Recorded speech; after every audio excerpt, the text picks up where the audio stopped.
Okay, well, I'm out at a place called Wildcat Hills, and there's actually a gas extraction plant nearby. But the hills around the area are called Wildcat Hills, and yeah, there's just some good trails down here, and some little wooded areas, and it goes down to the river and stuff. Up towards the top, there's a bit of a view of the foot of the mountains. So I'm just out.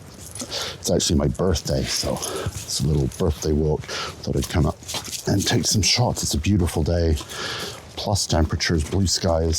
So we might do some droning. We'll take some photos and see what we can come up with. Thanks for joining me.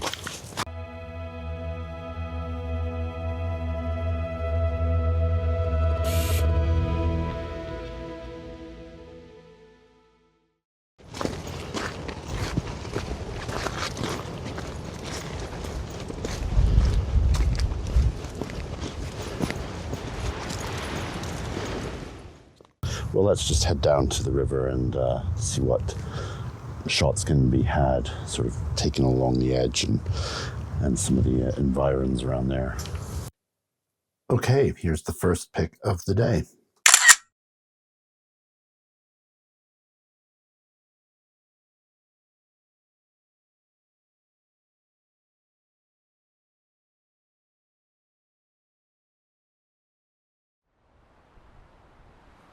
Okay, this little lane may not look like much, but it's a death trap of ice. It's polished by the sun. It's just deadly.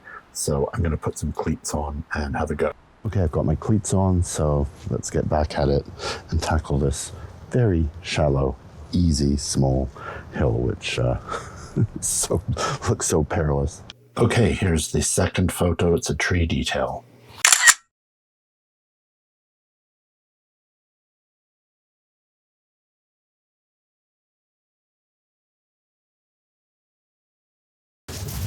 So I'm just taking some pictures down by the lead up to the river here, and there's all this gas pipeline infrastructure. Like there's this bridge dedicated to the lines going over the river. It's got its own bridge with a really narrow single person footpath. It's kind of neat. I was thinking about droning over it and taking a high aerial shot of it.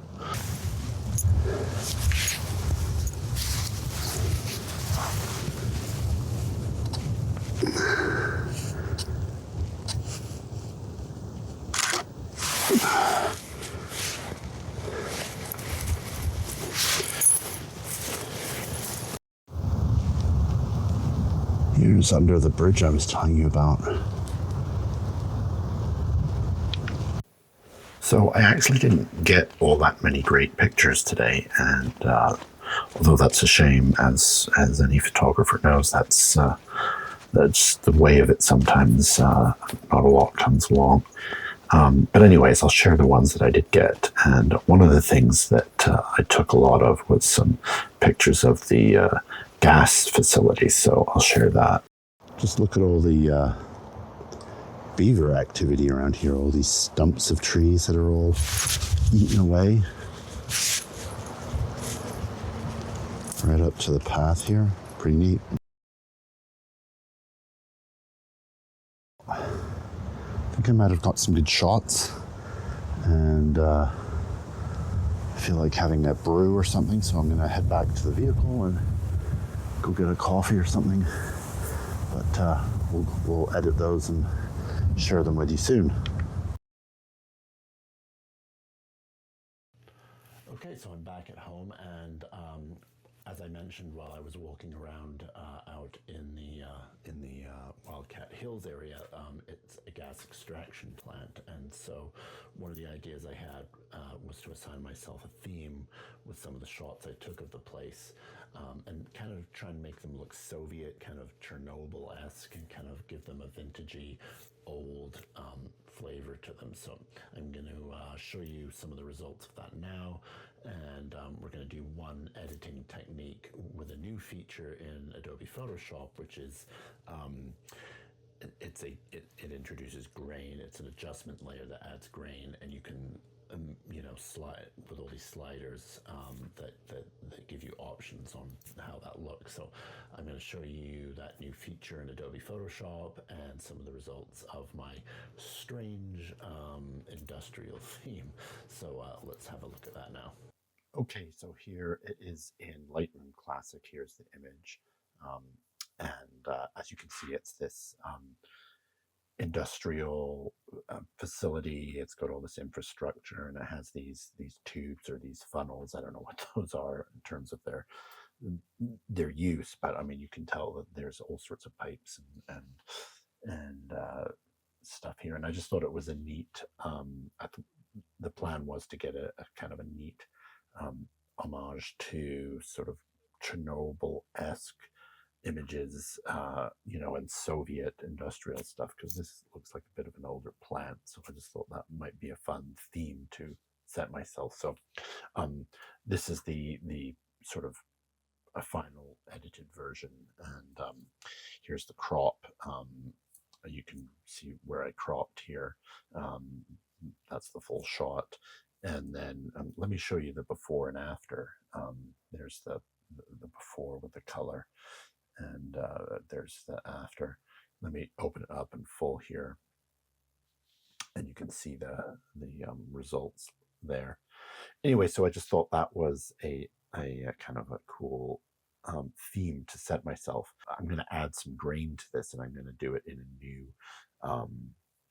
a feature in Adobe Photoshop, and I'm going to open it up in that and show you this new adjustment layer that can add grain and slide it along and adjust the levels of that. So I'm going to go ahead and open it up in Photoshop here, and then we'll make our edits in there.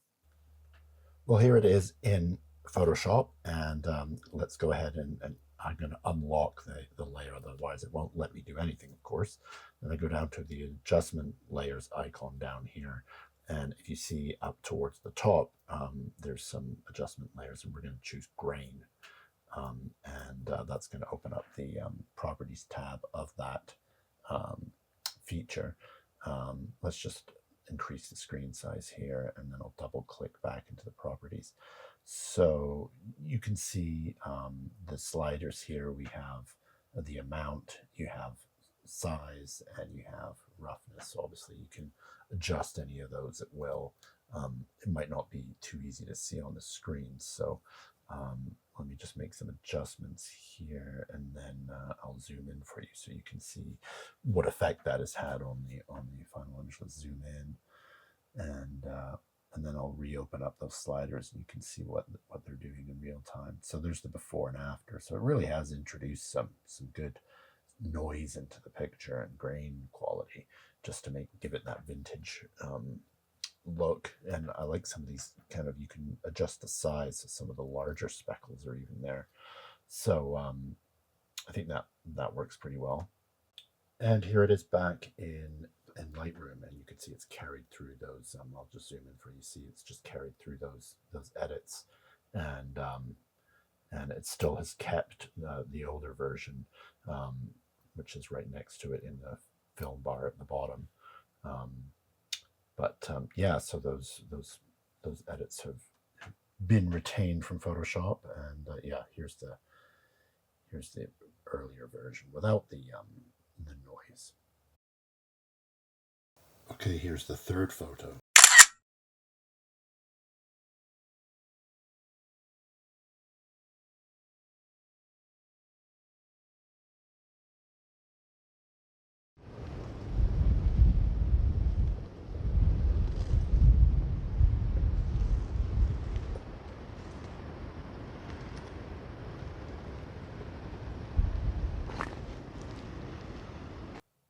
And so here's another version of another pic, and just a little bit more close up to these elements and in the equipment.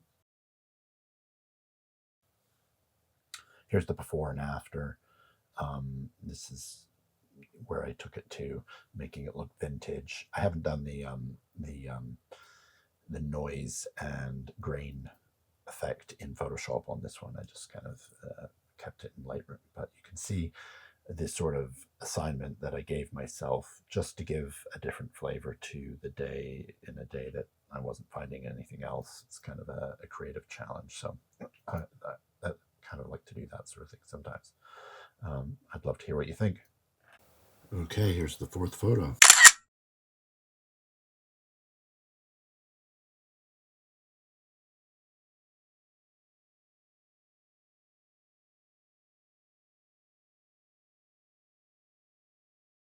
Okay, I'm just going to post the remaining few pictures from the rest of the day here next. Hope you enjoy. Okay, here's the fifth photo.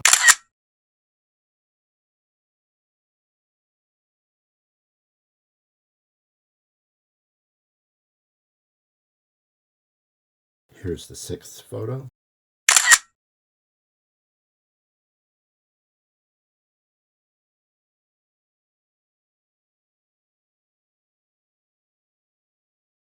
And finally, the seventh photo.